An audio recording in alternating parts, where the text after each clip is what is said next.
고요한 밤입니다. 당신의 눈꺼풀이 무거워지는 이 시간, 우리는 함께 한 가지 질문 앞에 서 있습니다. 그것은 아주 오래전부터 존재했지만 우리가 제대로 물어보지 않았던 질문입니다. 태초라는 말을 들으면 우리는 자연스럽게 창세기의 첫 장면을 떠올립니다. 어둠 위에 빛이 비치고 물과 땅이 나뉘고 그리고 마침내 흙으로 빚어진 사람, 아담이 숨을 쉬기 시작하는 순간을요. 우리는 늘 그렇게 믿어왔습니다. 아담이 처음이었다고, 그가 최초의 존재였다고. 하지만 오늘 밤 우리는 그 익숙한 이야기의 경계를 조금 넘어서 보려 합니다. 만약 아담이 처음이 아니었다면 어떨까요? 만약 그가 숨을 쉬기 시작하기 전 이미 누군가 있었다면요. 창세기의 문장들은 우리가 생각하는 것처럼 단순한 연대기가 아닙니다. 그것은 시이고 신학이며 때로는 의도적으로 숨겨진 층위를 가진 이야기입니다. 에덴 이전에 이미 존재한 존재들, 그들은 누구였을까요? 그들은 어디에서 왔고 무엇을 보았으며 왜 성경은 그들에 대해 조각난 문장들로만 우리에게 속삭이는 걸까요? 이 질문은 단순히 신학적 호기심을 넘어섭니다. 이것은 우주의 구조에 관한 질문이고 인간이 어디에 서 있는지에 관한 질문이며 결국 우리가 왜 여기 있는지에 대한 질문입니다. 오늘 밤 우리가 함께 걸어갈 이야기는 성경 안에 숨겨져 있던 장면들입니다. 그것은 감춰진 것이 아니라 그저 우리가 눈여겨보지 않았던 것들입니다. 우리는 욥기의 한 장면에서 시작할 것입니다. 거기서 하나님은 한 사람에게 묻습니다. 땅의 기초가 놓일 때 네가 어디 있었느냐고. 그리고 그 질문 속에는 또 다른 존재들이 있습니다. 그들은 노래하고 있었습니다. 그들은 기뻐하고 있었습니다. 그들은 보고 있었습니다. 인간이 만들어지기 전에 말입니다. 이것은 신학 강의가 아닙니다. 이것은 하나의 여행입니다. 기억의 여행, 혹은 더 정확히 말하자면 잊혀졌던 기억을 되찾는 여행입니다. 우리는 천천히 걸을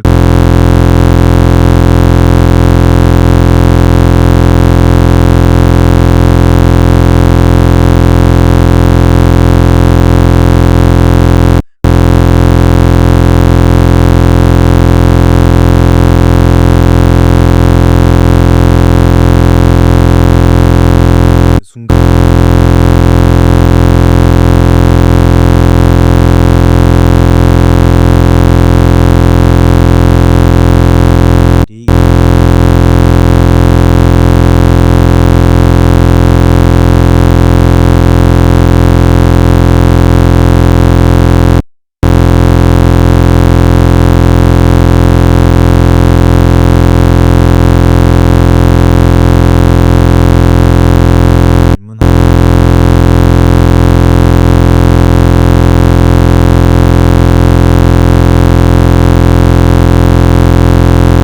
그것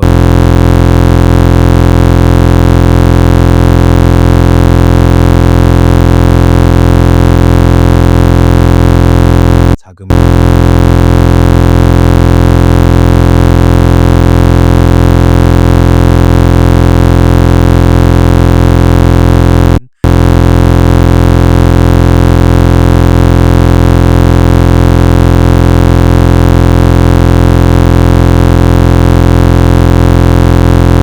소리를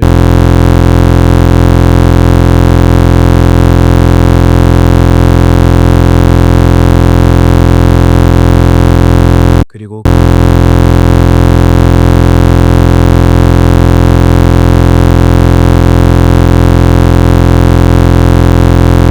비유처럼 들립니다. 하지만 그것은 비유가 아닙니다. 그것은 실제였습니다. 성경의 언어 속에서 별들은 종종 천상의 존재들을 가리킵니다. 그리고 하나님의 아들들이라는 표현은 더욱 직접적입니다. 그들은 인간이 아니었습니다. 왜냐하면 인간은 아직 존재하지 않았으니까요. 그들은 땅의 기초가 놓이는 것을 보고 있었습니다. 그들은 관객이었고 증인이었습니다. 이것은 충격적인 장면입니다. 우리는 늘 창조를 하나님과 물질 사이의 일로만 생각해 왔습니다. 하나님이 말씀하시고 빛이 생기고 하늘이 만들어지고 땅이 드러나고 그리고 마침내 인간이 만들어지는 그 직선적인 이야기로만요. 하지만 욥기 38장은 그 이야기에 또 다른 차원을 더합니다. 거기에는 이미 존재하던 자들이 있었습니다. 그들은 창조의 과정을 지켜보고 있었고 그것이 아름답다고 노래하고 있었습니다. 이들은 누구였을까요? 성경은 그들을 하나님의 아들들이라고 부릅니다. 히브리어로 베네 엘로힘입니다. 이 표현은 구약 전체에서 반복적으로 등장하는데 그것이 인간을 가리킬 때는 거의 없습니다. 대부분의 경우 그것은 천상의 존재들, 즉 하나님께 속한 영적 존재들을 의미합니다. 그들은 흙으로 지어지지 않았습니다. 그들은 에덴 동산에서 태어나지 않았습니다. 그들은 이미 거기 있었습니다. 그들은 창조의 시작을 목격한 자들이었습니다. 이 사실이 갖는 무게를 느껴보세요. 아담이 숨을 쉬기 전 이미 노래가 있었습니다. 이미 기쁨이 있었습니다. 이미 질서가 있었습니다. 우주는 인간 없이도 작동하고 있었고 하늘에는 하나님을 찬양하는 존재들이 있었습니다. 이것은 인간 중심적인 성경 해석에 균열을 냅니다. 우리는 늘 인간을 창조의 목적이자 중심이라고 생각해 왔습니다. 그리고 어떤 의미에서 그것은 맞습니다. 하지만 그것이 전부는 아닙니다. 인간은 이야기의 시작이 아니었습니다. 인간은 이미 진행 중이던 이야기 속으로 들어온 존재였습니다. 천상의 존재들이 노래하던 그 순간을 상상해 보세요. 땅은 아직 형태를 잡아가는 중이었고, 물은 소용돌이치고 있었으며, 빛과 어둠이 처음으로 구분되고 있었습니다. 그리고 그 장엄한 장면을 하늘에서 지켜보던 존재들이 있었습니다. 그들은 찬양했습니다. 그들은 경외했습니다. 그들은 하나님의 능력과 지혜를 보았고 그것에 압도되었습니다. 이것은 단순한 신학적 디테일이 아닙니다. 이것은 우리가 살고 있는 우주의 구조에 관한 이야기입니다. 우리는 혼자가 아닙니다. 우리는 늘 혼자가 아니었습니다. 보이지 않는 곳에 인식되지 않는 차원에 이미 존재하던 자들이 있었습니다. 그들은 우리를 지켜보았고 때로는 우리와 교차했으며 그들의 이야기는 우리의 이야기와 깊이 얽혀 있습니다. 그러니 이제 우리는 더 깊이 들어가야 합니다. 이 하나님의 아들들이라는 표현이 정확히 무엇을 의미하는지, 그들은 어떤 존재였는지, 그리고 왜 성경은 그들에 대해 이토록 단편적으로만 말하는지를 살펴봐야 합니다. 그 이야기는 욥기에서 끝나지 않습니다. 그것은 창세기로 시편으로 그리고 신약 성경으로 이어집니다. 그리고 그 모든 조각들을 모으면 우리는 하나의 그림을 보게 됩니다. 그것은 아름답고 두렵고 그리고 깊이 의미 있는 그림입니다. 밤은 깊어가고 있습니다. 당신의 호흡은 느려지고 있습니다. 그러니 계속해서 함께 걸어갑시다. 천천히, 조용히, 그리고 경외하는 마음으로 하나님의 아들들 벤 엘로임. 이 히브리어 표현을 입안에서 천천히 굴려보세요. 그것은 단순한 은유가 아닙니다. 그것은 관계를 나타내는 언어입니다. 아들이라는 단어는 속함을 의미합니다. 기원을 의미합니다. 그리고 어떤 의미에서는 본성의 공유를 의미합니다. 인간의 아들은 인간입니다. 짐승의 새끼는 짐승입니다. 그렇다면 하나님의 아들들은 무엇일까요? 구약 성경 전체를 살펴보면 이 표현은 매우 특정한 방식으로 사용됩니다. 시편 29편을 보세요. 거기서 하나님의 아들들은 여호와께 영광을 돌리라는 명령을 받습니다. 그들은 능력 있는 자들, 천상의 존재들로 묘사됩니다. 시편 89편에서도 마찬가지입니다. 하늘의 회중 가운데 여호와와 비교될 자 누구며 하나님의 아들들 중에 여호와와 같은 자 누구냐고 묻습니다. 이것은 분명히 인간을 가리키는 표현이 아닙니다. 이것은 하늘에 존재하는 법정, 하늘의 회의, 신적 존재들의 집회를 가리키는 언어입니다. 이 개념은 우리에게 낯설 수 있습니다. 우리는 유일신 사상에 익숙합니다. 하나님은 한 분이시고 그분 외에 다른 신은 없다는 것을 우리는 확고히 믿습니다. 그리고 그것은 맞습니다. 하지만 하나님이 유일하다는 것과 하나님 외에 다른 영적 존재들이 없다는 것은 같은 말이 아닙니다. 고대 이스라엘의 세계관 속에서 하나님은 절대적인 주권자였지만 그분은 혼자가 아니었습니다. 그분에게는 천상의 가족이 있었고 하늘의 법정이 있었으며 섬기는 영들이 있었습니다. 이것은 다신교가 아닙니다. 이것은 위계입니다. 하나님은 절대자이시고 다른 모든 존재들은 피조물입니다. 하지만 그 피조물들 중 일부는 인간과는 다른 종류였습니다. 그들은 육체가 없었고 시간에 묶여 있지 않았으며 하늘에 속해 있었습니다. 그들은 하나님의 명령을 수행하고 그분의 영광을 찬양하며 그분의 뜻을 실행하는 존재들이었습니다. 그들은 천사라고 불리기도 했고 감시자라고 불리기도 했으며 권세들이라고 불리기도 했습니다. 그리고 그들은 하나님의 아들들이라고도 불렸습니다. 하늘의 법정, 이 이미지를 시각화해 보세요. 하나님은 왕좌에 앉아 계시고 그 주위로 수많은 존재들이 서 있습니다. 그들은 빛나고 능력이 있으며 지혜롭습니다. 그들은 각자의 역할을 가지고 있고 각자의 책임이 있습니다. 어떤 이들은 메시지를 전하고 어떤 이들은 세상을 감시하며 어떤 이들은 민족들을 관장합니다. 이것은 혼돈이 아닙니다. 이것은 질서입니다. 완벽하고 조화로운 질서입니다. 적어도 처음에는 그랬습니다. 다니엘서에도 이런 장면이 나옵니다. 다니엘은 환상 속에서 옛적부터 항상 계신 이가 왕좌에 앉으시는 것을 봅니다. 그분의 옷은 눈같이 희고 머리털은 깨끗한 양털 같으며 그 보좌는 불꽃이고 그 바퀴는 타오르는 불입니다. 불이 강처럼 흘러나오고 천천히 그를 섬기며 만만히 그 앞에 실입니다. 천천, 만만, 이것은 비유가 아닙니다. 이것은 숫자입니다. 셀 수 없을 만큼 많은 존재들이 하나님을 섬기고 있습니다. 이 모든 것이 우리에게 말해주는 것은 무엇일까요? 그것은 우주가 우리가 생각하는 것보다 훨씬 더 복잡하고 훨씬 더 풍성하며 훨씬 더 인구가 많다는 것입니다. 우리는 보이는 세계에 익숙합니다. 물질과 에너지, 시간과 공간에 익숙합니다. 하지만 성경은 계속해서 우리에게 상기시킵니다. 보이는 것이 전부가 아니라고. 보이지 않는 차원이 있고 거기에는 생명이 있으며 그 생명들은 오래전부터 존재해 왔다고. 하나님의 아들들이라는 호칭은 그들의 위치를 나타냅니다. 그들은 하나님께 속해 있습니다. 그들은 그분의 가족 구조 안에 있습니다.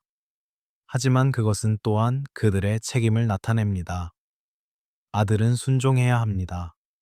아들은 아버지의 뜻을 따라야 합니다.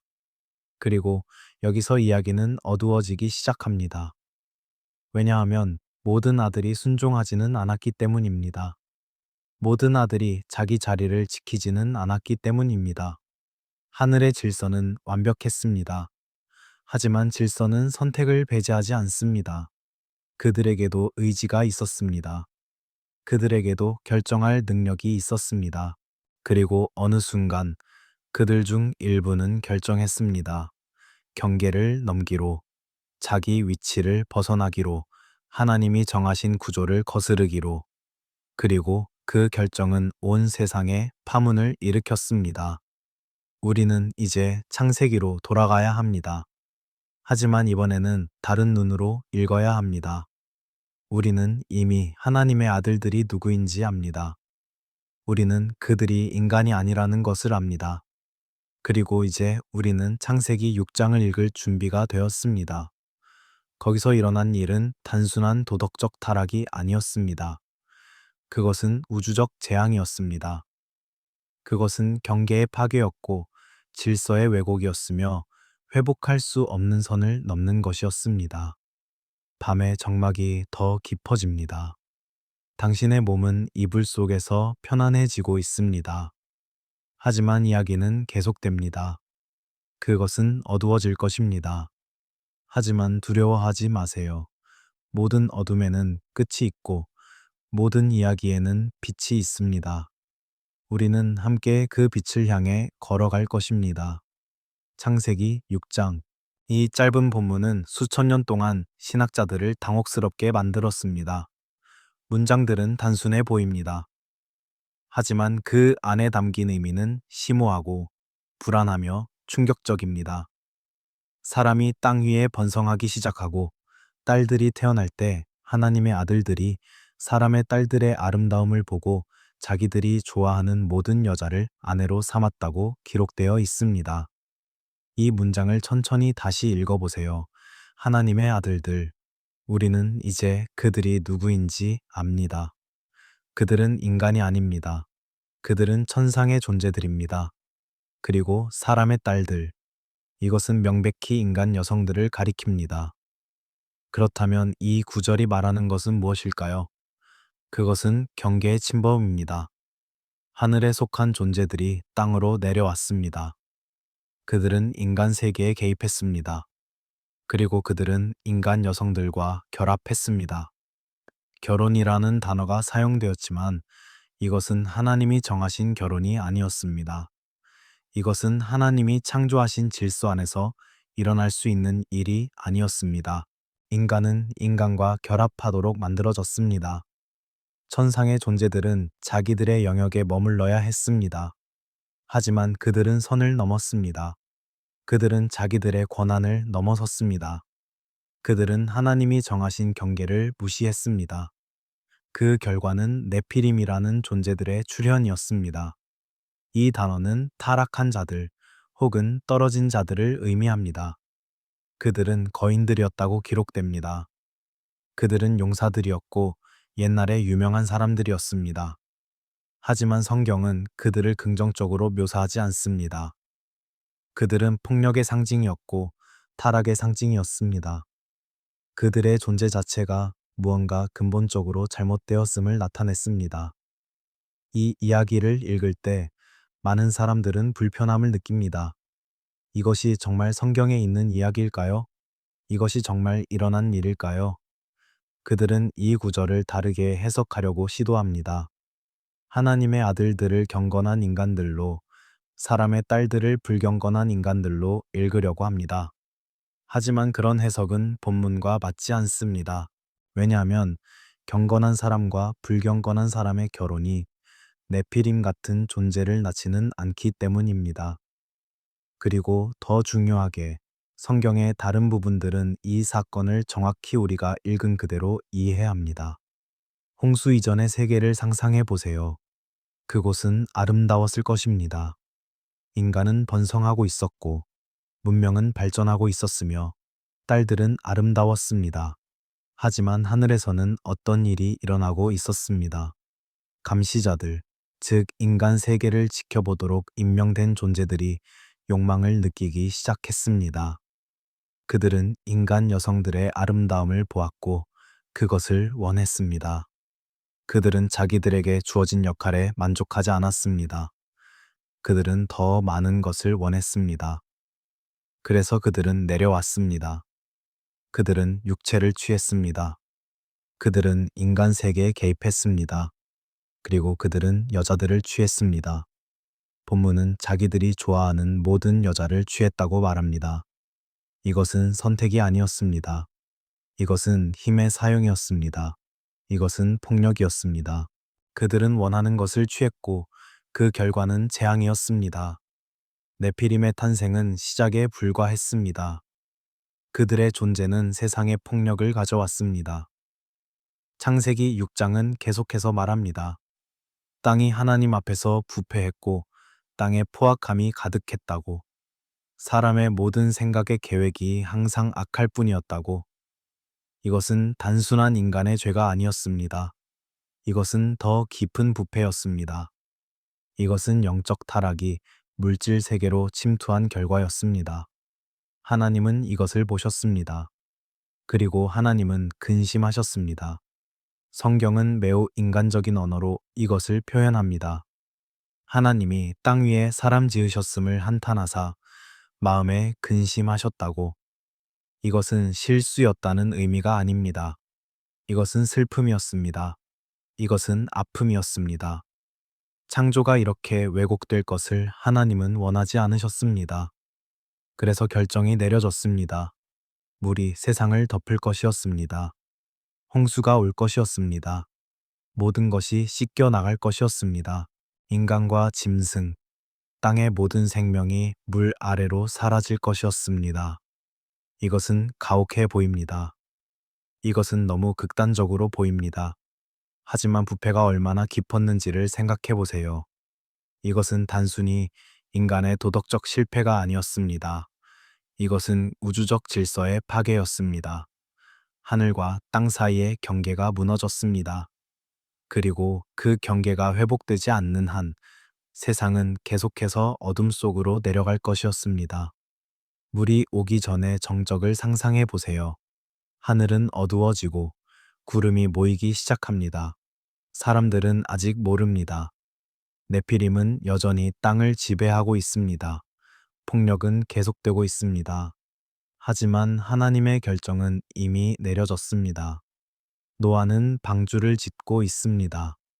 그리고 곧, 매우 곧 하늘의 창들이 열릴 것입니다. 하지만 우리는 아직 물의 이야기로 가지 않을 것입니다. 우리는 먼저 그 존재들에 대해 더 알아야 합니다. 하나님의 아들들 중 경계를 넘은 자들, 감시자들. 그들은 정확히 무엇을 했을까요? 그들은 단지 인간 여성들과 결합한 것뿐이었을까요? 아니면 그들이 한 일은 더 많았을까요? 제2성전기의 문헌들, 특히 에녹서는 이 질문에 더 자세한 답을 줍니다. 그리고 그 답은 우리가 상상했던 것보다 훨씬 더 복잡하고 훨씬 더 어두우며 훨씬 더 의미 깊습니다. 당신의 눈꺼풀은 더 무거워지고 있습니다. 호흡은 더 깊어지고 있습니다. 이야기는 어둡지만 당신은 안전합니다. 이것은 과거의 이야기이고 하나님은 여전히 주권자이십니다.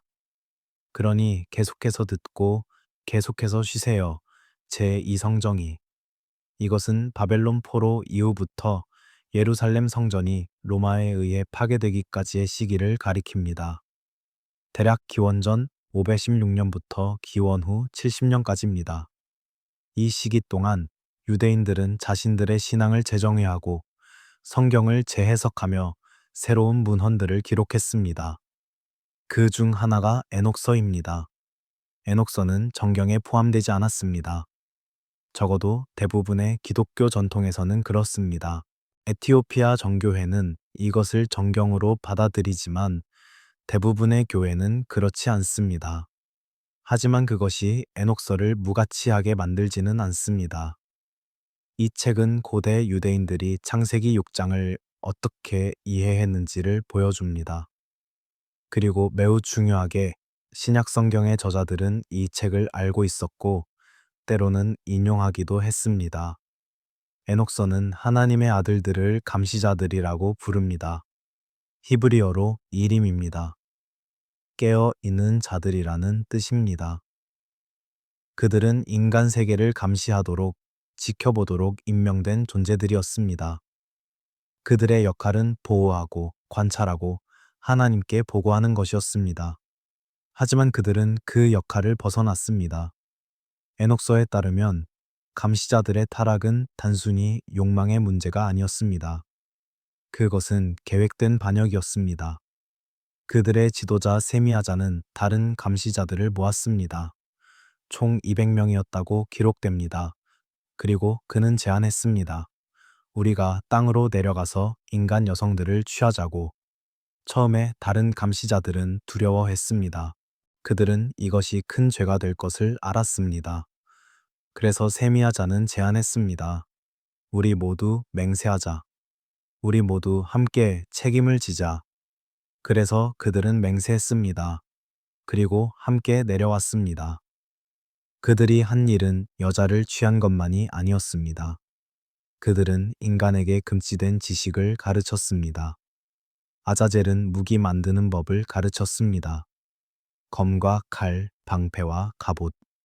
그는 또한 화장하는 법과 보석을 사용하는 법을 가르쳤습니다. 다른 감시자들은 주술을 가르쳤고 점성술을 가르쳤으며 약초의 비밀을 가르쳤습니다. 이것이 왜 문제였을까요? 지식 자체가 악한 것은 아닙니다. 하지만 그들이 가르친 것은 인간이 스스로 발견해야 할 것들이었습니다. 그것은 하늘의 질서를 땅의 무단으로 이식하는 것이었습니다. 인간은 자신의 속도로, 자신의 시간에 하나님의 인도 아래 발전해야 했습니다. 하지만 감시자들은 그 과정을 왜곡했습니다. 그들은 인간에게 준비되지 않은 능력을 주었습니다. 무기를 생각해 보세요. 인간은 언젠가 무기를 만들 수 있게 되었을 것입니다. 하지만 자연스러운 발전의 과정을 통해서요. 천천히, 단계적으로. 하지만 감시자들은 그 지식을 한꺼번에 쏟아부었습니다. 그 결과는 무엇이었을까요? 창세기 6장이 말하는 것처럼 땅에 포악함이 가득하게 되었습니다. 인간은 이제 더 효율적으로 서로를 죽일 수 있었습니다. 그리고 그들은 그렇게 했습니다. 점성술과 주술도 마찬가지입니다. 이것들은 하늘의 비밀을 훔친 것이었습니다. 인간은 별을 관찰하고 경외해야 했습니다. 하지만 그것을 조종하려 해서는 안 되었습니다. 인간은 하나님께 기도해야 했습니다. 하지만 영적 존재들을 부르고 명령하려 해서는 안 되었습니다. 감시자들은 이 경계를 무너뜨렸습니다. 그들은 인간에게 해서는 안 될 일을 가르쳤습니다. 에녹서는 감시자들의 이름을 기록합니다. 세미아자, 아자젤, 아르마로스, 바라키엘, 코카비엘, 타미엘, 라멜, 다니엘, 에제키엘, 바라카엘, 아사엘. 각 이름은 의미를 가지고 있고 각 감시자는 특정한 지식을 가르쳤습니다. 그들은 무명의 악이 아니었습니다. 그들은 개인들이었고 각자의 책임이 있었으며 각자의 죄를 저질렀습니다. 이 모든 것의 결과는 무엇이었을까요? 세상은 혼돈에 빠졌습니다. 네피림은 땅을 지배했고 그들은 폭력적이었습니다. 인간은 금지된 지식으로 무장했고 그들은 그것을 악용했습니다. 영적 질서는 무너졌고 땅은 저주 아래 신음했습니다. 하나님이 선하다고 말씀하셨던 창조는 이제 거의 알아볼 수 없을 정도로 왜곡되었습니다. 그리고 하늘에서는 에녹이 이 모든 것을 보고 기록했습니다. 에녹은 의로운 사람이었고 하나님과 동행한 사람이었습니다. 창세기는 그가 하나님과 동행하더니 하나님이 그를 데려가심으로 세상에 있지 아니하였다고 말합니다. 에녹서는 그 동행의 내용을 채웁니다. 에녹은 하늘로 올라갔고 천상의 비밀을 보았으며 감시자들의 타락과 그 결과를 목격했습니다. 그리고 그는 그것을 기록했습니다. 신약 성경은 에녹서를 알고 있었습니다. 유다서는 명시적으로 에녹의 예언을 인용합니다. 보라 주께서 그 수만의 거룩한 자와 함께 임하셨나니 이는 뭇사람을 심판하사 모든 경건하지 않은 자가 경건하지 않게 행한 모든 경건하지 않은 일과 경건하지 않은 죄인들이 주를 거슬러 한 모든 완악한 말로 말미암아 그들을 정죄하려 하심이라. 이 문장은 정경에 있는 에녹에 관한 기록에는 없습니다. 이것은 에녹서에서 온 것입니다. 이것이 의미하는 바는 무엇일까요? 그것은 초대교회가 에녹서의 내용을 알고 있었고 어느 정도 신뢰했다는 것입니다. 그들은 그것을 정경으로 받아들이지는 않았지만 완전히 무시하지도 않았습니다. 그들은 그것이 고대의 전승을 담고 있다는 것을 창세기 6장에 대한 유효한 해석을 제공한다는 것을 인정했습니다. 고대 유대인들에게 창세기 6장의 이야기는 신화가 아니었습니다. 그것은 역사였습니다. 그것은 실제로 일어난 일이었습니다. 그리고 그 사건의 영향은 여전히 세상에 남아 있다고 그들은 믿었습니다. 감시자들은 심판받았지만 그들이 가르친 지식은 사라지지 않았습니다. 네피림은 홍수로 죽었지만 영적 부패의 흔적은 남아 있었습니다. 이 전통은 완전히 사라지지 않았습니다. 그것은 유대교 안에서 전해졌고 초대교회로 넘어왔으며 중세 신학자들에 의해 논의되었습니다. 물론 시간이 지나면서 이것은 점점 더 주변부로 밀려났습니다. 현대의 많은 기독교인들은 이 이야기를 전혀 모릅니다. 하지만 그것은 여전히 거기 있습니다. 성경의 텍스트 안에, 고대 문헌 안에, 그리고 신학적 전통 안에 밤은 가장 깊은 곳에 이르렀습니다. 하지만 우리는 곧 돌아올 것입니다. 심판의 이야기로, 결박의 이야기로, 그리고 궁극적으로는 회복의 이야기로. 지금은 쉬세요. 숨을 깊이 들이쉬세요. 당신은 안전합니다. 심판은 즉각적이었습니다. 에녹서는 이것을 생생하게 묘사합니다. 하나님은 대천사들을 보내셨습니다. 미겔, 가브리엘, 라파엘, 우리엘. 그들은 각자의 임무를 받았습니다. 그리고 그들은 신속하게 그것을 실행했습니다. 첫 번째 임무는 감시자들에게 그들의 운명을 알리는 것이었습니다. 에녹이 메신저로 사용되었습니다. 그는 감시자들에게 갔고 그들에게 말했습니다. 당신들은 용서받지 못할 것이라고. 당신들은 평화를 찾지 못할 것이라고. 당신들이 사랑했던 네피림들은 서로를 죽일 것이고 당신들은 그것을 지켜보게 될 것이라고. 감시자들은 에녹에게 간청했습니다. 그들을 위해 하나님께 중재해달라고. 하지만 하나님의 대답은 명확했습니다. 너희가 사람들을 위해 중재했어야 했다. 하지만 너희는 그들을 타락시켰다. 너희는 영원한 영적 존재였다. 너희는 죽지 않았다. 너희는 먹을 필요도 마실 필요도 없었다. 하지만 너희는 육체를 원했다. 너희는 인간이 되고 싶어 했다. 그렇다면 인간처럼 고통받으라. 그 다음 심판이 내려졌습니다. 감시자들은 결박되었습니다. 땅의 골짜기들 아래 깊은 어둠 속에 그들은 자유를 잃었습니다. 그들은 더 이상 하늘과 땅 사이를 오갈 수 없었습니다. 그들은 갇혔습니다. 그리고 거기서 그들은 최후의 심판을 기다리게 되었습니다. 신약 성경은 이 사건을 언급합니다. 베드로 후서는 말합니다. 하나님이 범죄한 천사들을 용서하지 아니하시고 어두운 지옥에 던져 심판 때까지 지키게 하셨으며. 여기서 지옥으로 번역된 단어는 헬라어 타르타로스입니다. 이것은 일반적인 지옥, 즉 게헨나나 하데스와는 다른 단어입니다. 타르타로스는 특별히 신적 존재들이 결박되는 장소를 가리킵니다. 그리스 신화에서도 이 단어는 타이탄들이 갇힌 곳을 의미했습니다. 베드로는 이 이미지를 차용하여 감시자들의 운명을 설명합니다.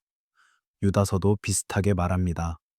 자기 지위를 지키지 아니하고 자기 처소를 떠난 천사들을 큰 날의 심판까지 영원한 결박으로 흑암에 가두셨으며 자기 처소를 떠났다. 이것은 정확히 감시자들이 한 일입니다. 그들은 하늘에 머물러야 했습니다. 그들은 자기 위치를 지켜야 했습니다. 하지만 그들은 떠났습니다. 그들은 경계를 넘었습니다. 그리고 그 결과는 영원한 결박이었습니다. 이것은 중요한 구분입니다. 모든 타락한 영적 존재가 즉시 결박된 것은 아닙니다. 사탄은 여전히 활동하고 있습니다. 요한계시록은 그를 땅 위를 두루 다니는 자로 묘사합니다. 마귀는 울부짖는 사자처럼 두루 다니며 삼킬 자를 찾는다고 베드로 전서는 말합니다. 그렇다면 왜 감시자들은 즉시 결박되었지만 사탄은 그렇지 않았을까요? 차이는 그들이 넘은 경계의 본질에 있습니다. 사탄은 반역했습니다. 그는 하나님을 대적했습니다. 그는 인간을 유혹했습니다. 이 모든 것은 끔찍한 죄입니다. 하지만 그는 자기 본성의 경계를 넘지는 않았습니다. 그는 여전히 영적 존재로 남아 있었습니다. 감시자들은 다릅니다. 그들은 육체를 취했습니다. 그들은 인간과 결합했습니다. 그들은 본성 자체를 왜곡하려 했습니다. 이것은 더 근본적인 위반이었습니다. 하늘에서 땅으로의 추락을 상상해 보세요. 그들은 한때 빛나는 존재들이었습니다. 그들은 하나님의 면전에 서 있었고 천상의 찬양에 참여했으며 우주의 비밀을 알았습니다. 하지만 이제 그들은 어둠 속에 있습니다. 빛이 없는 곳에, 자유가 없는 곳에, 희망이 없는 곳에 그들은 들을 수 있습니다. 땅 위에서 일어나는 일들을, 그들이 남긴 혼돈을, 그들의 아들들인 네피림이 서로를 죽이는 소리를, 그리고 곧 올 불의 소리를. 하지만 그들은 아무것도 할 수 없습니다. 그들은 단지 기다릴 뿐입니다. 경계를 넘는 죄의 심각성을 생각해 보세요. 하나님은 질서의 하나님이십니다. 그분은 각 존재에게 그 위치를 주셨고 각 창조물에게 그 역할을 주셨습니다. 별들은 하늘에 있고 물고기는 바다에 있으며 새들은 공중에 있습니다. 천사들은 하늘에 속하고 인간은 땅에 속합니다. 이 경계들은 자의적이지 않습니다. 그것들은 창조의 구조의 일부입니다. 그것들을 무너뜨리는 것은 창조 자체를 공격하는 것입니다. 감시자들은 용서받을 수 없었습니다. 왜냐하면 그들의 죄는 회개할 수 없는 종류였기 때문입니다. 인간이 죄를 지을 때 그들은 여전히 인간입니다. 그들은 자신의 본성 안에 머물러 있습니다. 그들은 돌아올 수 있습니다. 그들은 회복될 수 있습니다. 하지만 감시자들은 그들의 본성 자체를 왜곡했습니다. 그들은 있어서는 안 될 것이 되었습니다. 그들은 존재론적 범주를 넘어섰습니다. 그래서 그들에게는 돌아갈 곳이 없었습니다. 이것은 하나님의 잔인함이 아닙니다. 이것은 하나님의 공의입니다. 우주는 도덕적 구조를 가지고 있습니다. 선택은 결과를 낳습니다. 그리고 어떤 선택들은 되돌릴 수 없습니다. 감시자들은 알고 있었습니다. 그들은 지혜로웠습니다. 그들은 오래 살았습니다. 그들은 하나님의 명령을 알았습니다. 하지만 그들은 선택했습니다. 그리고 그 선택의 대가는 영원한 어둠이었습니다. 하지만 이것이 이야기의 끝은 아닙니다. 왜냐하면 모든 감시자가 결박된 것은 아니기 때문입니다. 어떤 이들은 여전히 자유롭습니다. 어떤 영적 존재들은 여전히 활동하고 있습니다. 그들은 땅 위를 배회하고 인간을 속이며 하나님의 계획을 방해합니다. 그들은 다른 방식으로 경계를 넘었거나 아니면 아직 최후의 심판을 기다리고 있습니다. 그리고 이것은 우리를 다음 질문으로 이끕니다. 지금 이 순간 보이지 않는 전쟁이 여전히 일어나고 있는가? 조용한 침묵이 흐릅니다. 당신의 호흡은 고요하고 깊습니다. 이야기는 어둡지만 하나님의 주권은 흔들리지 않습니다. 그러니 평안히 쉬세요. 우리는 곧 빛을 향해 나아갈 것입니다. 에베소서 6장. 바울은 편지를 쓰고 있습니다. 그는 영적 전쟁에 대해 말하고 있습니다. 우리의 씨름은 혈과 육을 상대하는 것이 아니요 통치자들과 권세들과 이 어둠의 세상 주관자들과 하늘에 있는 악의 영들을 상대함이라. 혈과 육이 아니다. 즉 우리가 싸우는 진짜 전투는 보이지 않는다는 것입니다. 우리가 겪는 어려움들, 세상의 악, 불의와 고통, 이 모든 것 뒤에는 또 다른 차원이 있습니다. 통치자들과 권세들. 이 단어들은 단순한 비유가 아닙니다. 바울은 실제 존재들을 가리키고 있습니다. 영적 존재들, 조직된 위계를 가진 존재들, 특정한 역할과 권한을 가진 존재들. 고대 세계는 이것을 당연하게 받아들였습니다. 모든 민족에는 그들을 다스리는 영적 존재가 있다고 믿어졌습니다. 신명기 32장은 이것을 암시합니다. 지극히 높으신 이가 민족들에게 기업을 주실 때, 인류를 분산시키실 때, 하나님의 아들들의 수에 따라 백성들의 경계를 정하셨다고. 이 구절은 복잡한 신학적 의미를 담고 있습니다. 각 민족에게는 할당된 영적 존재가 있다는 것입니다. 하지만 이스라엘은 다릅니다. 여호와의 소유입니다.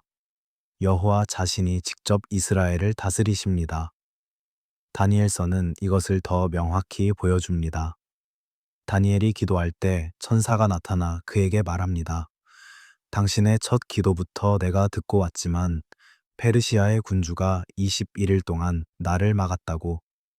그러다가 미가엘, 가장 높은 군주 중 하나가 와서 나를 도왔다고. 여기서 페르시아의 군주는 페르시아의 왕이 아닙니다. 그것은 페르시아를 다스리는 영적 존재입니다.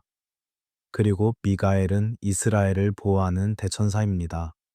이것은 놀라운 장면입니다. 땅 위에서는 다니엘이 기도하고 있습니다. 하지만 하늘에서는 전쟁이 일어나고 있습니다. 천사들과 영적 권세들이 싸우고 있습니다. 그리고 그 전쟁의 결과가 땅 위의 역사에 영향을 미칩니다.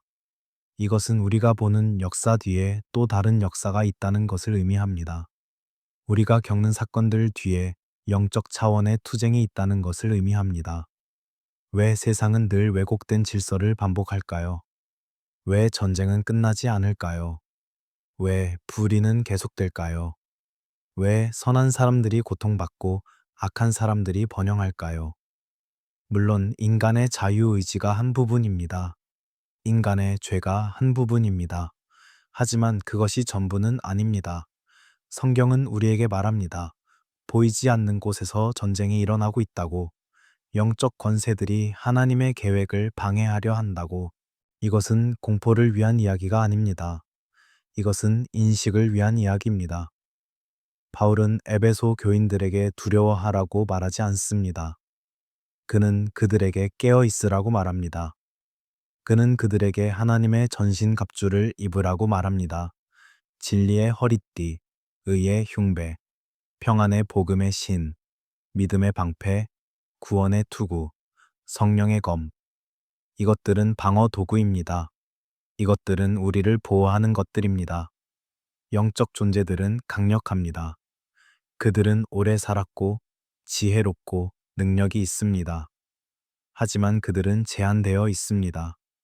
그들은 하나님보다 강하지 않습니다. 그들은 그리스도보다 높지 않습니다. 그들은 이미 패배했습니다. 십자가에서 부활해서 그들의 운명은 결정되었습니다. 그들은 여전히 활동하고 있지만 그들의 시간은 제한되어 있습니다. 악의 제한성. 이것은 중요한 개념입니다. 악은 실제입니다. 악은 강력합니다. 하지만 악은 무한하지 않습니다. 하나님이 허락하시는 만큼만 악은 작동합니다. 욥기를 보세요.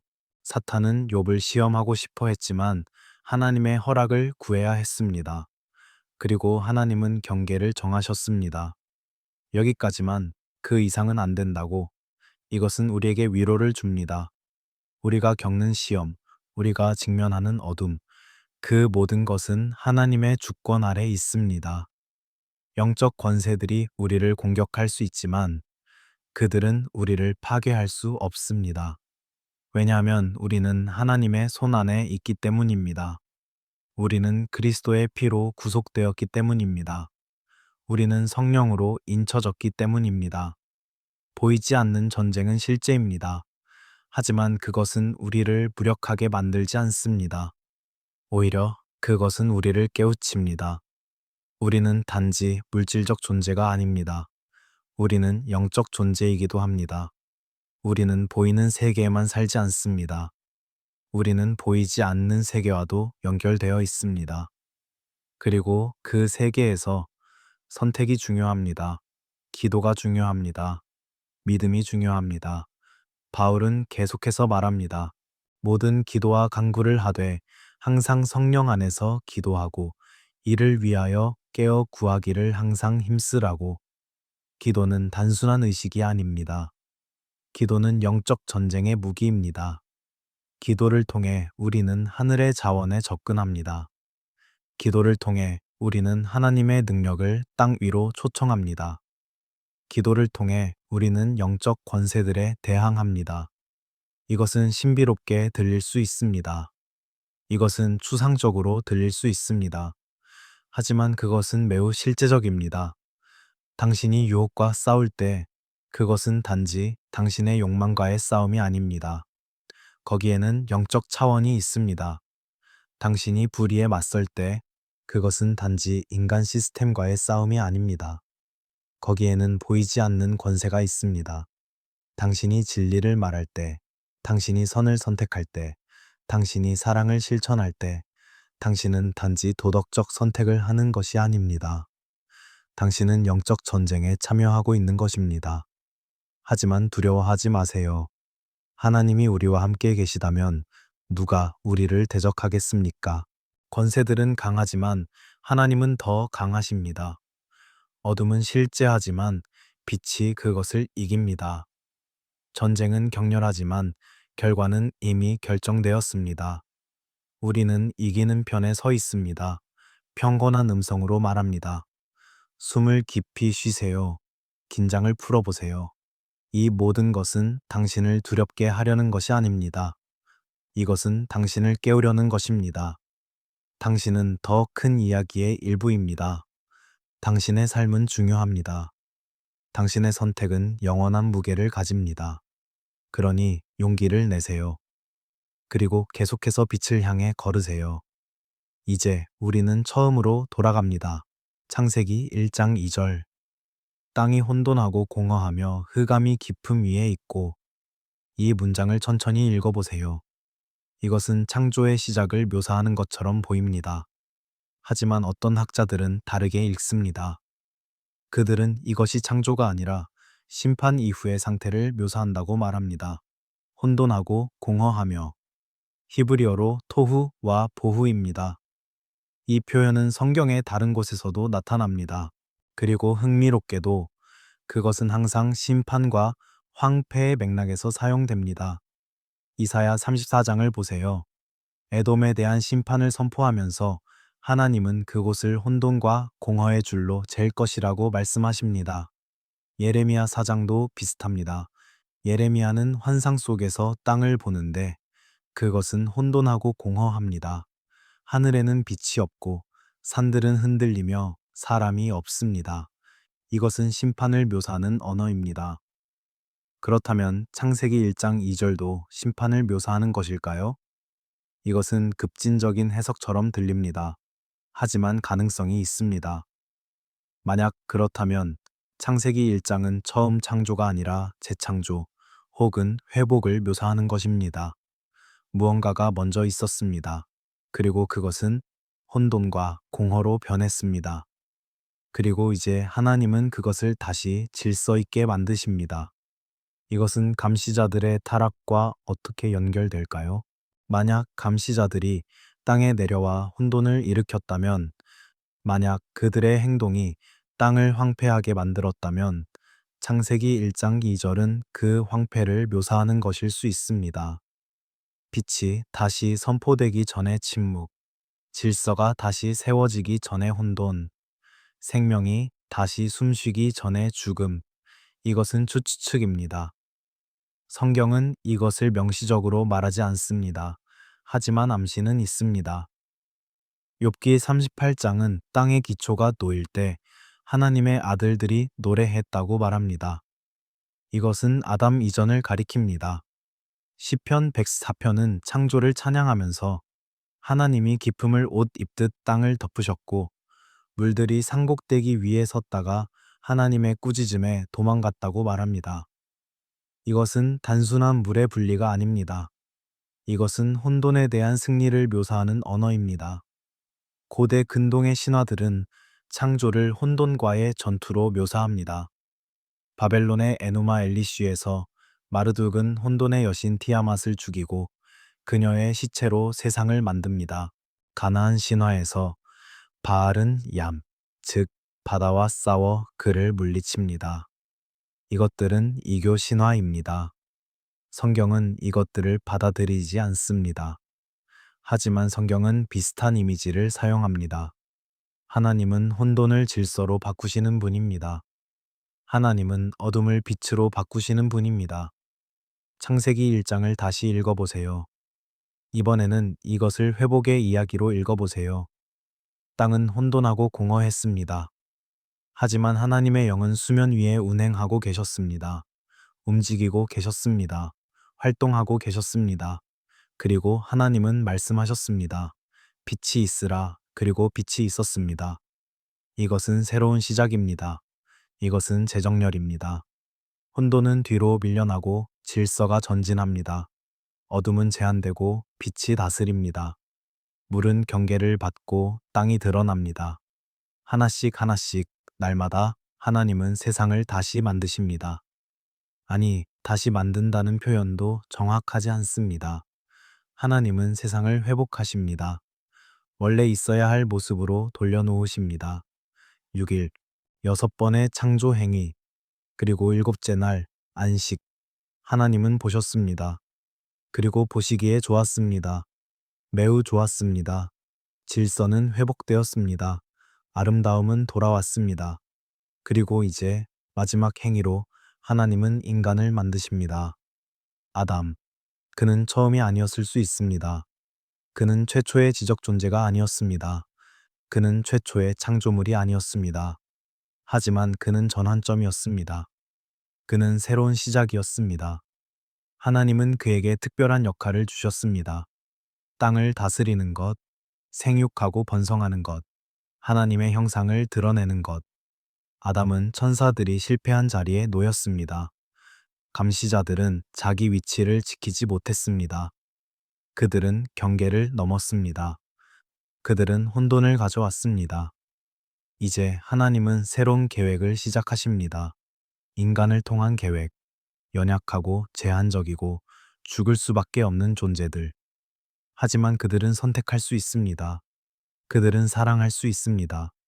그들은 하나님의 형상을 반영할 수 있습니다. 이것은 위험한 계획입니다. 인간은 실패할 수 있습니다. 그리고 실제로 그들은 실패했습니다. 에덴 동산에서, 가인과 아벨의 이야기에서, 바벨탑에서, 반복해서. 하지만 하나님은 포기하지 않으십니다. 하나님은 계속 일하십니다. 아브라함을 부르시고 이스라엘을 형성하시고 예언자들을 보내시고 마침내 아들을 보내십니다. 창세기 1장 지절의 혼돈과 공허는 단순한 물리적 상태가 아니었을 수 있습니다. 그것은 영적 타락의 흔적이었을 수 있습니다.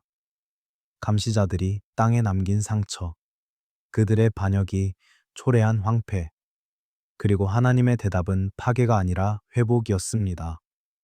포기가 아니라 재창조였습니다. 분노가 아니라 사랑이었습니다. 매우 느리고 낮은 톤으로 당신의 눈은 거의 감겼습니다. 당신의 몸은 완전히 이완되었습니다. 혼돈은 질서로 바뀌었습니다. 어둠은 빛으로 바뀌었습니다. 그리고 당신도 그 이야기의 일부입니다. 당신도 회복되고 있습니다. 그러니 평안히 쉬세요. 왜 인간이었을까요? 이것은 우리가 계속 돌아오는 질문입니다. 하나님은 천사들을 가지고 계셨습니다. 강력하고 지혜롭고 아름다운 존재들. 그들은 그분을 찬양했고 그분의 명령을 수행했습니다. 적어도 많은 이들이 그렇게 했습니다. 왜 하나님은 그들로 만족하지 않으셨을까요? 왜 하나님은 새로운 종류의 존재를 만드셨을까요? 연약하고 제한적이고 먼지로 만들어진 존재를. 시편 8편은 이 역설을 아름답게 표현합니다. 사람이 무엇이기에 주께서 그를 생각하시며 인자가 무엇이기에 주께서 그를 돌보시나이까. 그를 하나님보다 조금 못하게 하시고 영광과 존귀로 관을 씌우셨나이다. 조금 못하게. 이 번역은 흥미롭습니다. 히브리어 원문은 엘로힘보다 조금 못하게라고 말합니다. 엘로힘은 하나님을 가리킬 수도 있고 신적 존재들, 즉 천사들을 가리킬 수도 있습니다. 어떤 의미로 읽든 요점은 명확합니다. 인간은 천사들보다 낮게 만들어졌습니다. 우리는 그들의 능력이 없습니다. 우리는 그들의 지혜가 없습니다. 우리는 그들의 수명이 없습니다. 우리는 죽습니다. 우리는 아픕니다. 우리는 지칩니다. 우리는 배고프고 목마릅니다. 우리는 잠을 자야 합니다. 우리는 모든 면에서 제한적입니다. 그런데도 하나님은 우리에게 관을 씌우셨습니다. 영광과 존귀의 관을. 하나님은 우리에게 땅을 다스리는 권한을 주셨습니다. 주의 손으로 만드신 것을 다스리게 하시고 만물을 그의 발 아래에 두셨다고 시편은 계속합니다. 이것은 놀라운 위임입니다. 연약한 존재에게 이토록 큰 책임이 주어진 것입니다. 왜일까요? 왜 하나님은 이렇게 하셨을까요? 한 가지 답은 사랑입니다. 천사들은 강력하지만 그들은 하나님의 형상으로 만들어지지 않았습니다. 인간만이 그 특권을 가지고 있습니다. 우리 형상을 따라 우리의 모양대로 우리가 사람을 만들자. 형상, 모양. 이것은 단순한 외모가 아닙니다. 이것은 본성의 반영입니다. 인간은 하나님을 닮았습니다. 우리는 창조할 수 있습니다. 우리는 사랑할 수 있습니다. 우리는 선택할 수 있습니다. 선택. 이것이 핵심입니다. 천사들도 선택할 수 있었습니다. 감시자들의 이야기가 그것을 증명합니다. 하지만 인간의 선택은 다릅니다. 우리는 약하기 때문에 우리의 선택은 더 의미가 있습니다. 우리가 하나님을 사랑할 때 그것은 강요가 아닙니다. 우리가 순종할 때 그것은 무능력 때문이 아닙니다. 우리가 선을 선택할 때 그것은 진정한 선택입니다. 하나님은 로봇을 원하지 않으셨습니다. 하나님은 사랑을 원하셨습니다. 그리고 사랑은 자유 없이는 불가능합니다. 자유는 위험을 수반합니다. 자유는 실패의 가능성을 포함합니다. 아담과 하와는 실패했습니다. 가인은 실패했습니다. 홍수 이전의 세대는 실패했습니다. 반복해서 인간은 실패했습니다. 하지만 하나님은 계속 시도하셨습니다. 영적 존재들이 실패한 자리를 생각해 보세요. 감시자들은 자기 위치를 지키지 못했습니다. 그들은 땅을 보호하는 대신 땅을 오염시켰습니다. 그들은 질서를 유지하는 대신 혼돈을 가져왔습니다. 그래서 하나님은 그들을 대체하셨습니다. 하지만 더 강한 존재로 대체하지 않으셨습니다. 더 약한 존재로 대체하셨습니다. 이것은 하나님의 방식입니다. 하나님은 늘 낮은 것을 통해 일하십니다. 하나님은 큰 나라가 아니라 작은 이스라엘을 선택하셨습니다. 하나님은 왕궁이 아니라 마국 안에서 태어나셨습니다. 하나님은 군대가 아니라 십자가를 통해 승리하셨습니다. 하나님의 능력은 약함 가운데 완전해집니다. 인간은 육체를 가지고 있습니다. 이것은 천사들과의 근본적인 차이입니다. 육체는 제한입니다. 하지만 육체는 또한 선물입니다. 육체를 통해 우리는 창조와 연결됩니다. 우리는 땅에 속합니다.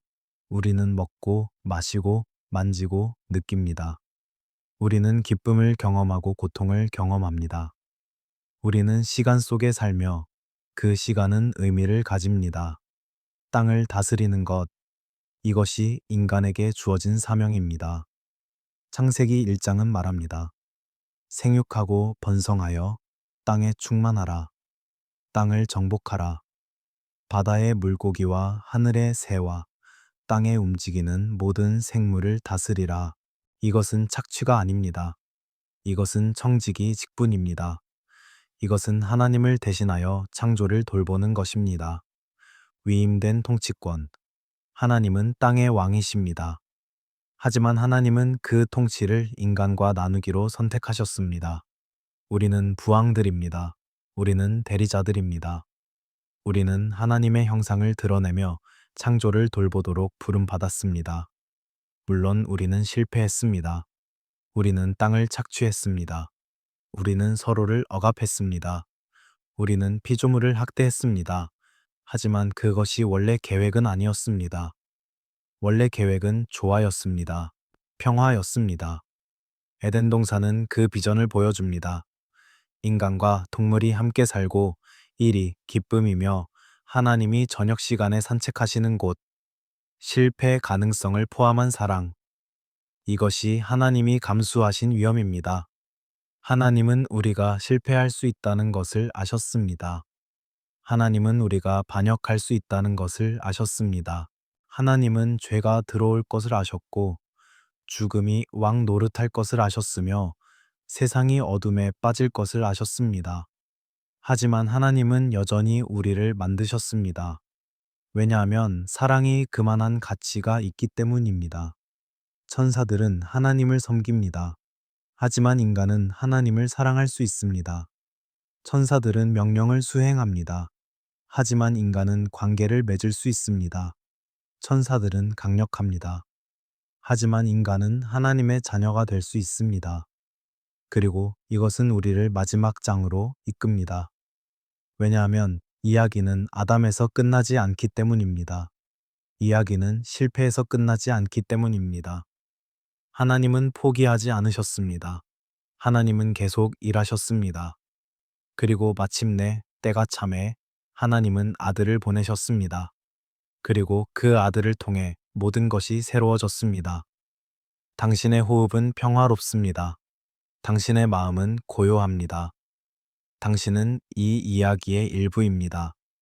당신은 연약하지만 사랑받고 있습니다. 당신은 제한적이지만 선택받았습니다. 그러니 편히 쉬세요.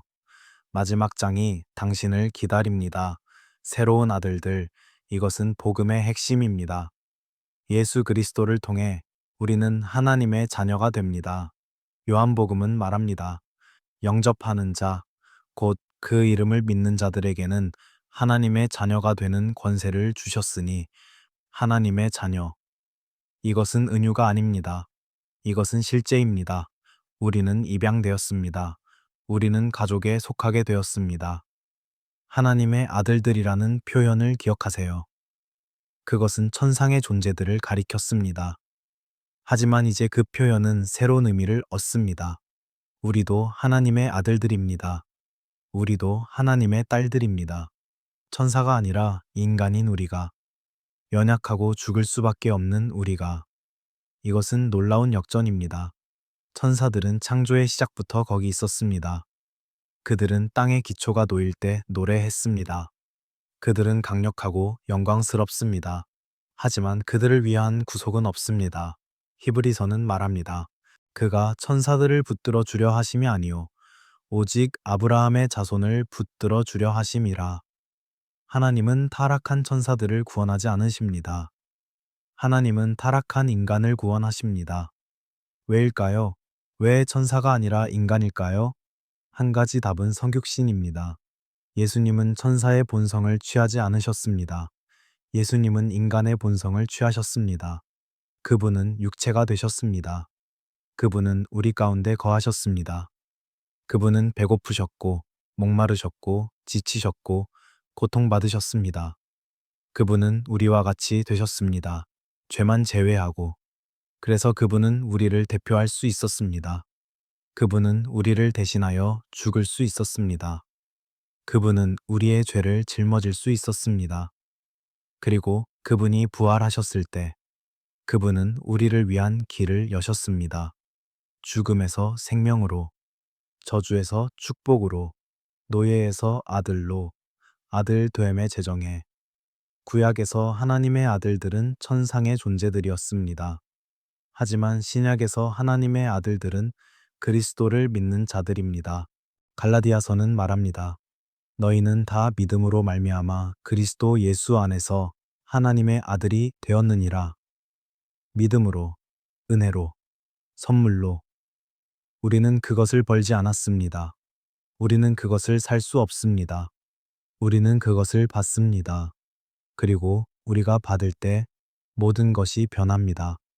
우리는 새로운 정체성을 얻습니다. 우리는 새로운 가족을 얻습니다. 우리는 새로운 미래를 얻습니다. 상속이라는 개념의 회복. 로마서 8장은 이것을 아름답게 표현합니다. 성령이 친히 우리의 영과 더불어 우리가 하나님의 자녀인 것을 증언하시나니 자녀이면 후사, 곧 하나님의 후사요. 그리스도와 함께 한 후사니. 후사, 상속자. 우리는 왕국을 물려받을 것입니다. 우리는 영광을 물려받을 것입니다. 우리는 새 하늘과 새 땅을 물려받을 것입니다. 하지만 로마서 8장은 거기서 멈추지 않습니다. 그것은 더 넓은 비전을 보여줍니다. 피조물이 고대하는 바는 하나님의 아들들이 나타나는 것이니라. 피조물이 기다리고 있습니다. 전체 창조가 기다리고 있습니다. 무엇을? 우리를. 피조물이 허무한데 굴복하는 것은 자기 뜻이 아니요 오직 굴복하게 하시는 이로 말미암음이라. 창조는 저주 아래 있습니다. 가시덤불과 엉겅퀴, 고통과 죽음, 부패와 쇠퇴. 이것은 아담의 타락의 결과입니다. 하지만 그것은 끝이 아닙니다. 피조물도 썩어짐의 종 노릇한 데서 해방되어 하나님의 자녀들의 영광의 자유에 이르는 것이니라. 창조가 기다리는 순간, 그것은 하나님의 자녀들이 완전히 드러나는 순간입니다. 우리의 몸이 부활하는 순간입니다. 우리가 영광 중에 나타나는 순간입니다. 그 순간에 창조 전체가 회복될 것입니다. 저주는 제거될 것입니다. 죽음은 삼켜질 것입니다. 모든 눈물은 씻겨질 것입니다. 이것은 우주적 구속입니다. 하나님은 단지 영혼들을 구원하시는 것이 아닙니다. 하나님은 모든 것을 구원하십니다. 하늘과 땅, 영과 육체, 보이는 것과 보이지 않는 것, 골로사에서는 말합니다. 그의 십자가의 피로 화평을 이루사 만물 곧 땅에 있는 것들이나 하늘에 있는 것들이 그로 말미암아 자기와 화목하게 되기를 기뻐하심이라. 최초의 아들들과 대비되는 결말을 생각해 보세요. 하나님의 아들들, 감시자들은 타락했습니다. 그들은 경계를 넘었고 혼돈을 가져왔으며 심판을 받았습니다. 그들은 어둠 속에 결박되어 있습니다. 그들에게는 회복이 없습니다. 하지만 새로운 아들들, 그리스도 안에 있는 우리는 다릅니다. 우리도 타락했습니다. 우리도 죄를 지었습니다. 하지만 우리에게는 구속이 주어졌습니다. 우리는 용서받았습니다. 우리는 깨끗해졌습니다. 우리는 새로워졌습니다. 그리고 우리의 미래는 영광입니다. 은혜로 주어진 자리. 이것은 자랑할 것이 없습니다. 우리가 천사들보다 더 나았기 때문이 아닙니다. 우리가 더 의롭기 때문이 아닙니다. 단지 하나님이 우리를 사랑하시기 때문입니다. 단지 그리스도가 우리를 위해 죽으셨기 때문입니다. 단지 은혜가 풍성하기 때문입니다.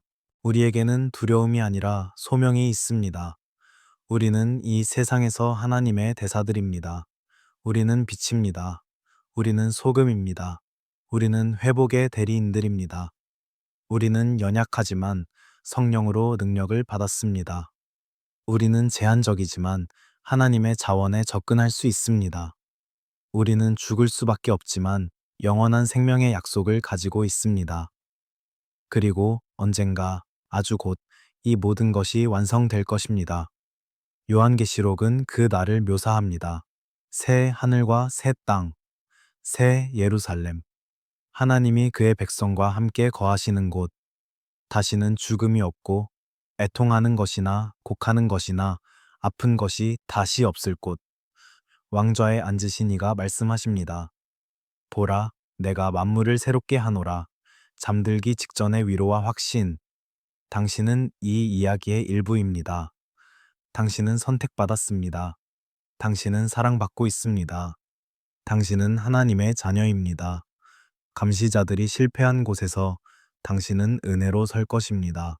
아담이 넘어진 곳에서 당신은 그리스도 안에서 일어설 것입니다. 이 이야기는 끝이 아닙니다. 이것은 당신의 이야기입니다. 당신은 오래된 이야기의 새로운 장입니다. 당신은 회복의 증거입니다. 당신은 은혜의 기적입니다.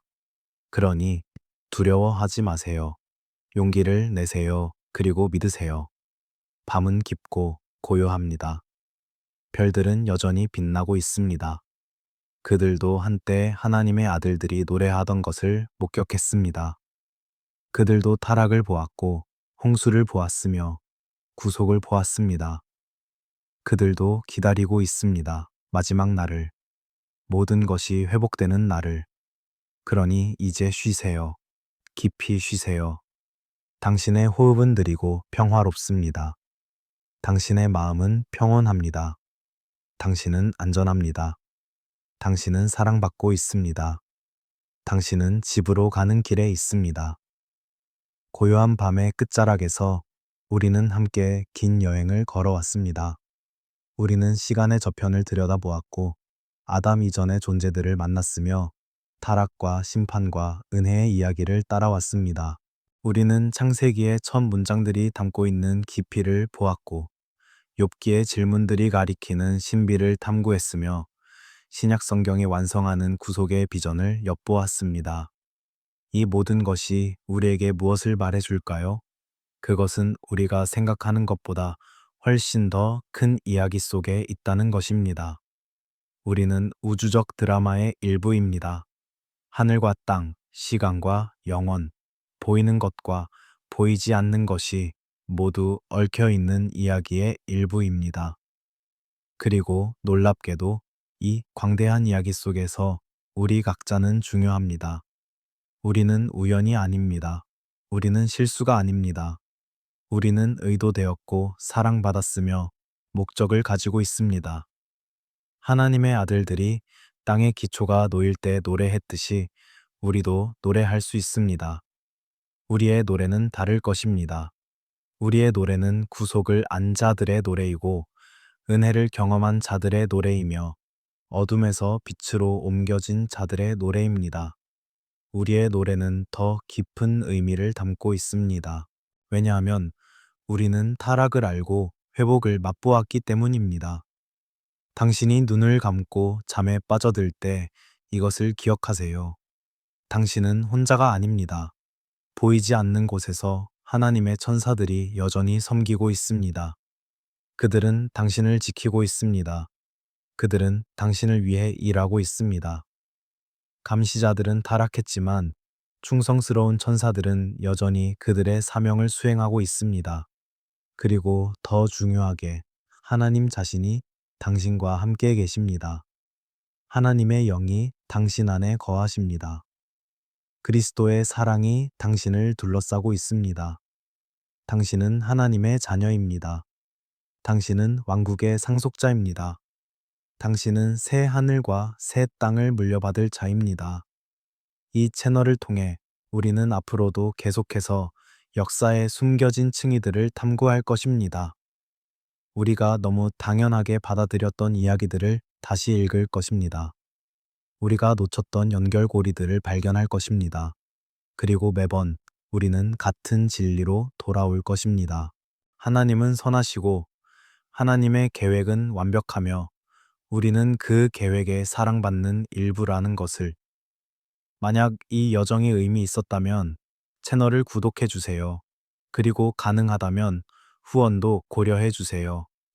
당신의 지원은 우리가 더 많은 이야기를 준비하고 더 깊이 탐구하며 더 많은 사람들에게 이 평화로운 역사 여행을 제공할 수 있게 해줍니다. 구독자와 후원자들은 새로운 에피소드를 미리 만날 수 있고 특별한 콘텐츠에도 접근할 수 있습니다. 하지만 지금 이 순간 가장 중요한 것은 당신의 평안입니다. 세상은 복잡하고 때로는 어둡습니다. 하지만 당신은 빛의 자녀입니다. 세상은 혼돈처럼 보일 수 있습니다. 하지만 하나님은 여전히 질서를 회복하고 계십니다. 세상은 무겁게 느껴질 수 있습니다. 하지만 당신은 은혜로 들림받았습니다. 숨을 깊이 들이쉬세요. 그리고 천천히 내쉬세요. 당신의 눈꺼풀은 이제 아주 무겁습니다.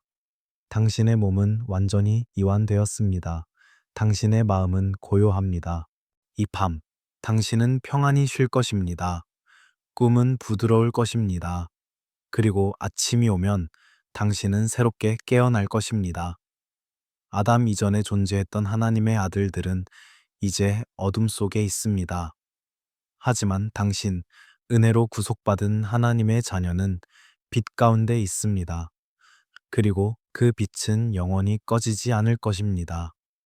편히 쉬세요. 평안히 주무세요. 그리고 내일 새로운 날이 밝을 때 당신은 이 이야기를 기억할 것입니다. 그리고 당신은 미소 지을 것입니다. 왜냐하면 당신은 압니다. 당신이 누구인지를, 당신이 누구에게 속해 있는지를, 그리고 당신이 어디로 가고 있는지를. 좋은 밤 되세요. 그리고 달콤한 꿈 꾸세요. 우리는 곧 다시 만날 것입니다. 또 다른 이야기로, 또 다른 여행으로. 하지만 지금은 쉬세요. 깊이, 평안히, 사랑 안에서. 고요가 흐릅니다. 하늘 법정에 침묵이 내려앉았습니다. 시편 82편은 우리를 한 장면으로 초대합니다. 시간이 멈춘 듯한, 아니, 정확히 말하자면 시간이 무게를 얻은 순간으로 하나님이 신들의 모임 가운데 서 계십니다. 그분은 신들 가운데에서 심판하십니다. 신들, 엘로힘. 이 단어를 다시 만납니다. 우리가 지금까지 따라온 그 존재들입니다. 하나님의 아들들, 천상의 회의의 구성원들, 한때 찬양하고 섬기던 자들. 하지만 이제 그들은 피고석에 서 있습니다. 하나님의 목소리가 그들에게 향합니다. 너희가 언제까지 불공평하게 판단하며 악인의 편을 들겠느냐? 이것은 기소입니다. 이것은 선언입니다. 그들은 약한 자를 변호하지 않았습니다. 그들은 고아와 억압받는 자의 권리를 인정하지 않았습니다. 그들은 가난한 자와 궁핍한 자를 구하지 않았습니다. 그들은 악인의 손에서 그들을 건져내지 않았습니다. 그들에게 주어진 역할, 그들이 맡았던 책임, 그들이 다스려야 했던 질서를 그들은 배반했습니다. 그들은 알지도 못하고 깨닫지도 못하여 어둠 속을 배회하니 땅의 모든 터전이 흔들린다고 하나님은 말씀하십니다. 이것은 단순한 무지가 아닙니다. 이것은 의도적인 맹목입니다. 그들은 알 수 있었습니다. 그들은 깨달을 수 있었습니다. 하지만 그들은 선택했습니다. 어둠을 선택했습니다. 그리고 그 결과 땅의 모든 터전이 흔들렸습니다. 그리고 나서 선언이 옵니다. 천둥처럼, 하지만 슬픔을 담은 천둥처럼 내가 말하기를 너희는 신들이며 다 지극히 높으신 이의 아들들이라 하였으나 너희는 사람처럼 죽으며 고관에 하나같이 넘어지리로다. 너희는 신들이다. 과거 시제입니다. 너희는 그랬다. 너희는 높았다. 너희는 하나님의 아들들이었다. 하지만 이제 너희는 사람처럼 죽을 것이다. 너희는 넘어질 것이다. 너희의 불멸은 박탈당했다. 너희의 권세는 끝났다. 너희의 자리는 비었다. 사람처럼 죽는다는 것, 이것은 저주입니다. 영원한 존재들에게, 시간을 초월했던 자들에게 죽음은 상상할 수 없는 것이었습니다. 죽음은 육체의 것이었고 땅의 것이었으며 연약함의 표시였습니다. 하지만 이제 그들도 그것을 맛볼 것입니다. 그들도 끝을 경험할 것입니다. 그들도 무너질 것입니다. 한때 찬양하던 존재들이 더 이상 노래하지 않는 하늘을 상상해 보세요. 욥기 38장의 그 장면을 기억하세요. 아침별들이 함께 노래하고 하나님의 아들들이 다 기쁘게 소리를 질렀던 그 순간을. 하지만 이제 그 목소리들 중 일부는 침묵했습니다. 일부는 결박되었고, 일부는 심판받았으며, 일부는 그저 조용해졌습니다. 하늘 법정의 빈 자리들, 한때 서 있던 존재들이 더 이상 없는 그곳들, 한때 섬기던 손들이 더 이상 들리지 않는 그곳들. 하나님은 그 빈 자리들을 보십니다. 하지만 그분은 즉시 채우지 않으십니다. 서두르지 않으십니다. 이것은 하나님의 방식입니다. 하나님은 급하게 움직이지 않으십니다. 하나님은 성급하게 대체하지 않으십니다. 빈자리는 의미를 가집니다. 그것은 상실을 말합니다. 그것은 반역의 대가를 말합니다. 그것은 순종이 선택이었음을, 그리고 선택에는 결과가 따른다는 것을 말합니다. 권세를 잃은 존재들의 침묵. 그들은 여전히 존재합니다. 일부는 어둠 속에 결박되어 있고, 일부는 여전히 배회하고 있습니다. 하지만 그들의 권세는 깨졌습니다. 그들의 권위는 박탈당했습니다. 그들은 한때 민족들을 다스렸지만 이제 그들의 통치는 불법입니다. 그들은 한때 하늘의 회의에 참석했지만 이제 그들은 추방자입니다. 그리고 정적이 흐릅니다. 깊고 무겁고 의미 있는 정적입니다. 이것은 텅 빈 정적이 아닙니다. 이것은 기다림의 정적입니다. 준비의 정적입니다. 무언가 새로운 것이 오기 전의 정적입니다. 하나님이 즉시 새로운 존재를 창조하지 않으신 이유를 생각해 보세요. 그분은 할 수 있었습니다. 그분은 즉시 새로운 천사들을 만들 수 있었고, 새로운 감시자들을 임명할 수 있었으며, 빈 자리를 채울 수 있었습니다. 하지만 그분은 그렇게 하지 않으셨습니다. 왜일까요? 아마도 교훈이 필요했기 때문일 것입니다. 남아있는 천사들이 보아야 했습니다. 빈 자리들을, 사라진 목소리들을, 반역의 결과를. 그래서 그들은 기억할 수 있었습니다. 그래서 그들은 선택할 수 있었습니다. 충성을, 순종을, 자기 위치를, 심판 이후에도 지속되는 하나님의 기다림. 이것은 하나님의 성품을 보여줍니다. 하나님은 인내하십니다. 하나님은 오래 참으십니다. 하나님은 성급하게 심판하지도 않으시고 성급하게 회복하지도 않으십니다. 모든 것에는 때가 있습니다. 심판에도 때가 있고 침묵에도 때가 있으며 새로운 시작에도 때가 있습니다. 급하게 채우지 않는 하나님의 통치 방식을 묵상해 보세요. 우리는 종종 서두릅니다. 우리는 공백을 견디지 못합니다. 우리는 침묵을 두려워합니다. 우리는 즉시 무언가를 해야 한다고 느낍니다. 하지만 하나님은 다르십니다. 하나님은 공백을 허락하십니다. 하나님은 침묵을 사용하십니다.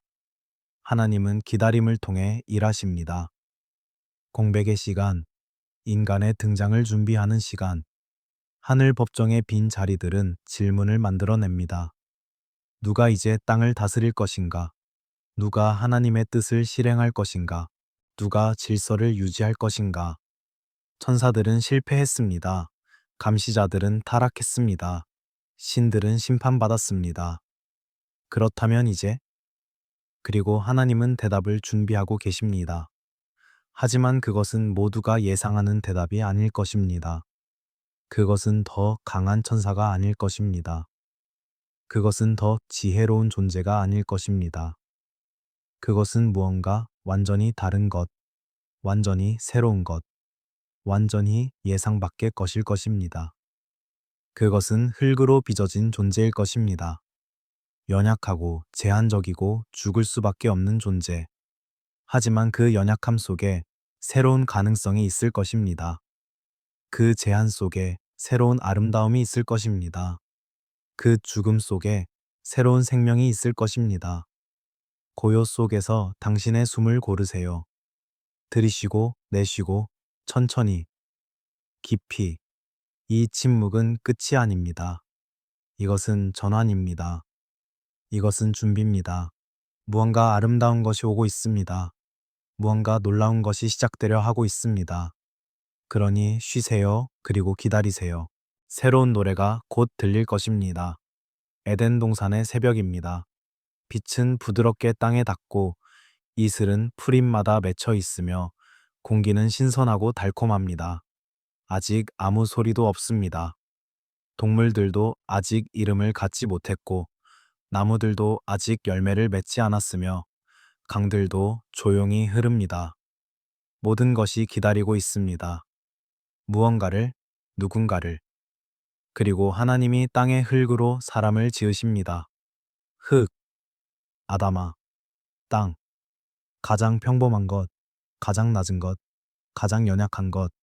하나님의 손이 그것을 취하십니다. 하나님의 손가락이 그것을 빚으십니다. 조심스럽게, 세심하게, 사랑으로 흙을 느껴보세요. 그 질감을, 그 무게를. 그것은 차갑고 축축하며 형태가 없습니다. 하지만 하나님의 손 안에서 그것은 변합니다. 그것은 형태를 얻습니다. 그것은 모양을 갖춥니다. 머리, 몸통, 팔, 다리, 손가락 하나하나, 발가락 하나하나, 섬세하게, 완벽하게. 그리고 나서 숨이 옵니다. 하나님이 생기를 그 코에 불어넣으십니다. 생기, 네샤마, 하나님의 숨. 그것은 따뜻하고 생명이 있으며 거룩합니다. 그것이 흙 속으로 들어갑니다. 그것이 형태 없던 것에 생명을 줍니다. 그것이 물질을 영혼과 결합시킵니다. 그리고 사람이 생명이 됩니다. 네페쉬하야, 살아있는 존재, 숨 쉬는 존재, 생각하는 존재, 느끼는 존재. 그의 눈이 열립니다. 그의 폐가 공기를 들이마십니다. 그의 심장이 뛰기 시작합니다. 그는 살아 있습니다. 숨, 이 단어를 천천히 되풀이해 보세요. 숨, 생기, 생명. 이것은 하나님과 인간을 연결하는 것입니다. 매 순간, 우리가 숨 쉴 때마다 우리는 그 최초의 순간을 반복합니다. 우리는 하나님의 생기를 들이마십니다. 우리는 생명의 선물을 받습니다. 영광의 빛이 아닌 연약함을 택하신 선택을 생각해 보세요. 하나님은 다시 천사를 만들 수 있었습니다.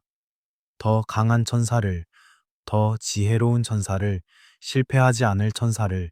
하지만 하나님은 그렇게 하지 않으셨습니다. 대신 하나님은 흙을 택하셨습니다. 연약함을 택하셨습니다. 제한을 택하셨습니다. 이것은 역설입니다. 이것은 신비입니다. 왜 약한 것이 강한 것보다 나을까요? 왜 연약함이 능력보다 더 적합할까요? 답은 사랑에 있습니다. 강제할 수 없는 사랑, 명령할 수 없는 사랑, 선택되어야만 하는 사랑. 이전의 아들들과 인간의 결정적 차이를 보세요. 하나님의 아들들, 천사들, 감시자들은 영으로 만들어졌습니다. 그들은 강력했고 불멸했으며 하늘에 속했습니다. 하지만 인간은 다릅니다. 우리는 흙으로 만들어졌습니다. 우리는 연약하고 죽을 수밖에 없으며 땅에 속합니다. 하지만 바로 이 차이가 우리의 아름다움입니다. 우리는 육체를 가지고 있습니다. 우리는 감각합니다. 우리는 촉감을 느끼고 맛을 보고 냄새를 맡고 듣고 봅니다. 우리는 배고프고 목마릅니다. 우리는 지치고 쉬어야 합니다. 우리는 시간 속에 살며 그 시간은 제한되어 있습니다. 그리고 바로 그 제한 때문에 매 순간이 소중합니다. 그리고 하나님은 이 존재에게 명령을 주십니다. 생육하고 번성하여 땅에 충만하라. 땅을 정복하라. 모든 생물을 다스리라. 다스리라. 라다. 이 히브리어 단어를 천천히 발음해 보세요. 그것은 통치를 의미하지만 폭력을 의미하지 않습니다. 그것은 권위를 의미하지만 착취를 의미하지 않습니다. 다스리라는 명령의 의미를 재해석해 보세요. 이것은 정복이 아닙니다. 이것은 돌봄입니다. 이것은 지배가 아닙니다. 이것은 청지기 직분입니다. 아담은 동산을 경작하고 지키도록 놓여졌습니다. 경작하고 지키다. 아바드와 샤마르. 섬기고 보호하다. 통치는 폭력이 아닙니다. 진정한 통치는 돌봄입니다. 왕은 백성을 위해 존재합니다. 목자는 양을 위해 존재합니다. 정원사는 정원을 위해 존재합니다. 하나님은 아담에게 이런 종류의 통치를 위임하셨습니다. 섬기는 통치를, 보호하는 권위를, 사랑하는 지배를, 하늘의 실패를 땅에서 회복하려는 하나님의 의도를 보세요. 감시자들은 자기 위치를 지키지 못했습니다. 그들은 섬기는 대신 취했습니다. 그들은 보호하는 대신 오염시켰습니다. 그들은 돌보는 대신 파괴했습니다. 그래서 하나님은 새로운 시작을 하십니다. 땅에서, 흙으로, 인간을 통해. 인간에게만 허락된 육체를 통한 순종을 묵상해 보세요. 천사들의 순종은 영적입니다. 그것은 순수하고 직접적입니다. 하지만 인간의 순종은 다릅니다. 우리는 육체를 통해 순종합니다. 우리는 손으로 섬기고 발로 걸으며 입으로 찬양합니다. 우리의 순종은 구체적이고 물질적이며 땅에 뿌리 내려 있습니다. 그리고 이것이 아름답습니다. 왜냐하면 하나님이 만드신 물질 세계는 선하기 때문입니다. 땅은 저주받아야 할 것이 아닙니다. 땅은 구속받아야 할 것입니다. 육체는 버려져야 할 것이 아닙니다. 육체는 부활해야 할 것입니다. 인간은 물질과 영의 다리입니다. 우리는 하늘을 땅으로, 땅을 하늘로 연결합니다. 하지만 실패의 가능성도 있습니다. 이것은 피할 수 없습니다. 자유가 있는 곳에 선택이 있습니다. 선택이 있는 곳에 잘못된 선택의 가능성이 있습니다. 아담은 순종할 수 있었습니다. 하지만 아담은 또한 불순종할 수도 있었습니다. 그리고 우리는 그가 무엇을 선택했는지 압니다. 하지만 지금 이 순간 에덴의 새벽에 그 선택은 아직 이루어지지 않았습니다. 지금 이 순간 모든 것은 완벽합니다. 하나님과 인간이 함께 걷습니다. 창조는 조화롭습니다. 생명은 기쁨입니다. 미래는 열려 있습니다. 자장가처럼 이 장면을 마무리합니다. 아담은 숨 쉽니다.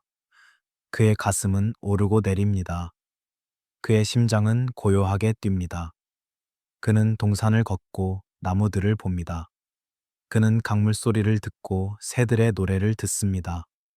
그는 하나님의 음성을 듣습니다. 그리고 그는 평안합니다. 흙으로 빚어진 왕. 연약하지만 사랑받고 있습니다. 제한적이지만 선택받았습니다. 죽을 수밖에 없지만 하나님의 형상을 지니고 있습니다. 이것이 인간입니다. 이것이 우리입니다. 그러니 깊이 숨 쉬세요. 당신도 그 생기를 받았습니다. 당신도 그 사명을 받았습니다. 당신도 사랑받고 있습니다.